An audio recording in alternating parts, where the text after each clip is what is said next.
Good morning everyone. सुप्रभात बच्चों। मैं आज आपके कक्षा 10th में हिंदी कृतिका से पार्ट 2 जॉर्ज पंचम की नाक, इसका दूसरा पार्ट पढ़ाने जा रही हूँ, यानी दूसरा वीडियो द्वारा, सेकेंड वीडियो द्वारा। पेज नंबर आपका 11 है। यहाँ से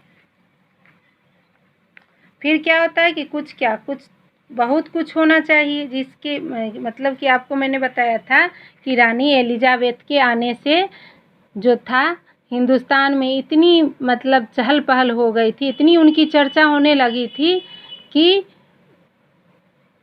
उनका दर्जी अलग परेशान, सरकारी लोग अलग परेशान कि कैसे क्या करें। आपको पता होगा कि सरकारी लोग जो होते हैं, दफ्तरों में काम करते हैं, वो लोग कितने आलसी होते हैं। जब उनको काम करने या कोई अफसर आने वाला होता है तो वो लोग डर के मारे सब कुछ जल्दी जल्दी करने को तैयार होते हैं कि कहीं कोई प्रॉब्लम ना आ जाए।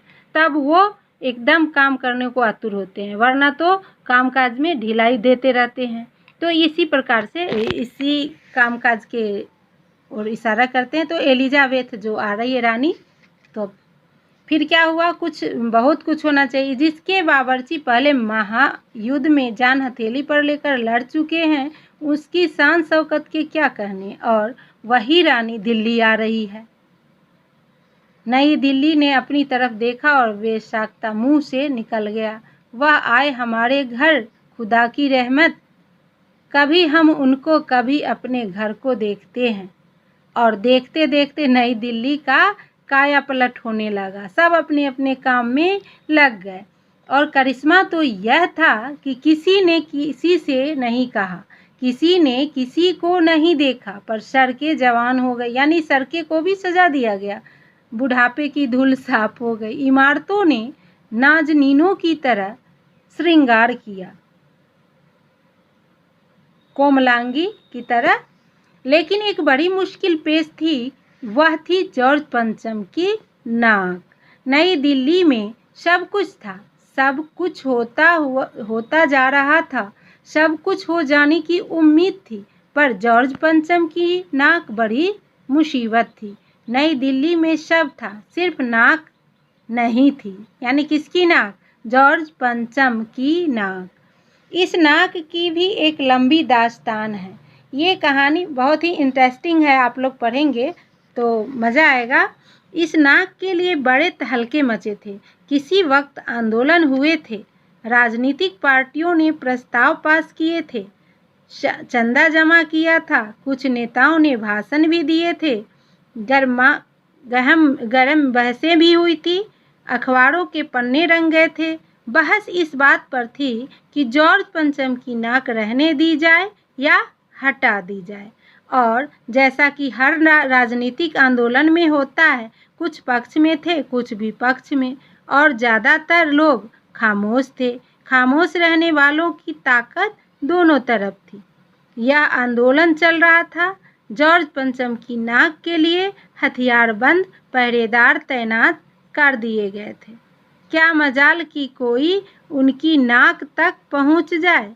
हिंदुस्तान में जगह जगह ऐसी नाकें खड़ी थी, और जिन तक लोगों के हाथ पहुंच गए, उन्हें शानो शौकत के साथ उतारकर अजायब घरों में पहुंचा दिया गया। कहीं कहीं तो शाही लाटों यानी खंभा मूर्ति की नाकों के लिए गुरिल्ला युद्ध होता रहा।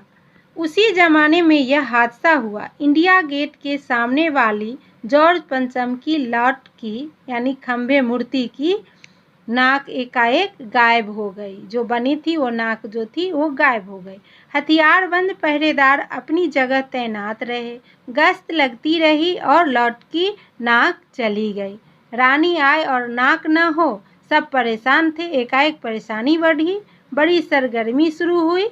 देश के खैर ख्वाहों यानी भलाई चाहने वालों की एक मीटिंग बुलाई गई और मसला पेश किया गया कि क्या किया जाए।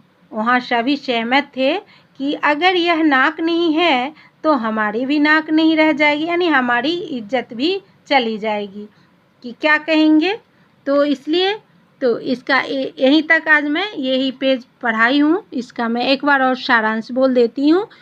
तो रानी एलिजाबेथ के आने का समाचार सुन के ही उनके स्वागत हेतु दिल्ली की सड़कों का जो था काया पलट हो गया, यानी सभी कुछ सजा धजा के एकदम तैयार कर दिया गया। लेकिन सबसे बड़ी कठिनाई सामने क्या खड़ी थी? इंडिया गेट के सामने वाली जॉर्ज पंचम की मूर्ति की नाक अचानक गायब हो जाने से समस्या खड़ी थी। कड़ी सुरक्षा व्यवस्था के बाद भी मूर्ति की नाक गायब हो गई। अब इसके आगे कैसे क्या होता है, नाक लगाने के लिए क्या क्या करना पड़ता है, कौन से कारीगरों को बुलाना पड़ता है, ये सब हम आगे पढ़ेंगे। तो आज का क्वेश्चन इसमें है, आपका क्वेश्चन है क्वेश्चन नंबर 1 और 2 आप लोगों ने कर लिया होगा। अब आज हम 3 और 4 लिखवाते हैं। 3 में क्या है क्वेश्चन आप देखेंगे। क्वेश्चन नंबर 3, और देखते ही देखते नई दिल्ली का काया पलट होने लगा। नई दिल्ली के काया पलट के लिए क्या क्या प्रयत्न किए गए होंगे?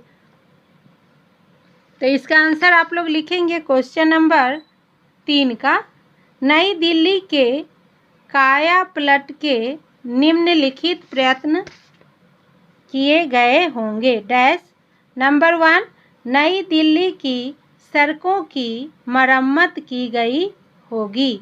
नंबर 2, सड़कों के किनारे पेड़ पौधों को काट छांट कर आकर्षक बनाया गया होगा। नंबर 3, सरकारी भवनों की रंगाई पुताई की गई होगी। नंबर 4, सड़कों पर रोशनी की उत्तम व्यवस्था की गई होगी। नंबर 5, हवाई अड्डे को आकर्षक रंग रूप दिया गया होगा। मैं वीडियो रोकती हूँ, आप आंसर देख लीजिए एक बार फिर। ओके अब हम बढ़ेंगे क्वेश्चन नंबर 4, आज की पत्रकारिता में चर्चित हस्तियों के पहनावे और खान पान संबंधी आदतों आदि के वर्णन का दौर चल पड़ा है। तो इसका हम क है इस प्रकार की, मतलब 2 क्वेश्चन, चौथा का 2 है, तो आज हम क करवाएंगे, ख दूसरे दिन। तो क का है कि इस प्रकार की पत्रकारिता के बारे में आपके क्या विचार हैं। यानी क्वेश्चन है कि आज की पत्रकारिता में चर्चित हस्तियों के पहनावे और खान पान संबंधित आदतों आदि के वर्णन का दौर चल पड़ा है, इस प्रकार की पत्रकारिता के बारे में आपके क्या विचार हैं।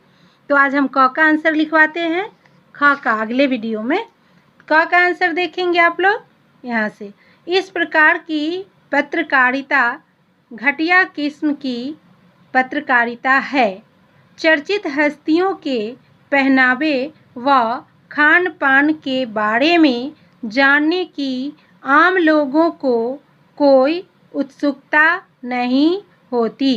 केवल मीडिया ही इन बातों को बढ़ा चढ़ाकर उछालता है। ओके, मैं थोड़ी देर और रोक देती हूँ। अब आप लोग लिख लिए होंगे मेरे ख्याल से। तो अब हम फिर अगले वीडियो में मिलेंगे। आप लोग लिखेंगे और याद करेंगे। धन्यवाद।